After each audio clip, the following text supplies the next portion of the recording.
شروع اللہ کا نام لے کر جو بڑا مہربان نہایت رحم والا ہے۔ آپ صلی اللہ علیہ وآلہ وسلم نے فرمایا کہ گزشتہ رات ایک سرکش جن اچانک میرے پاس آیا، یا اسی طرح کی کوئی بات آپ نے فرمائی۔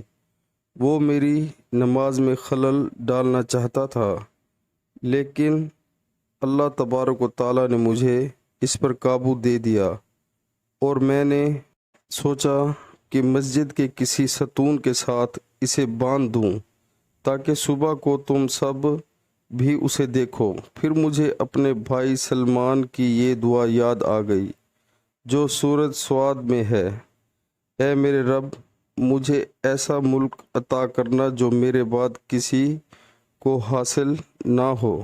راوی حدیث روح نے بیان کیا کہ نبی کریم صلی اللہ علیہ وآلہ وسلم نے اس شیطان کو ذلیل کر کے دھتکار دیا۔ صحیح البخاری کتاب نماز کا بیان۔ قیدی یا قرض دار جسے مسجد میں باندھ دیا گیا ہو، حدیث نمبر 461۔ پیارے مسلمانوں، اللہ تعالی ہمیں حدیث پاک سن کر اس پر عمل کرنے کی توفیق عطا فرمائے، آمین۔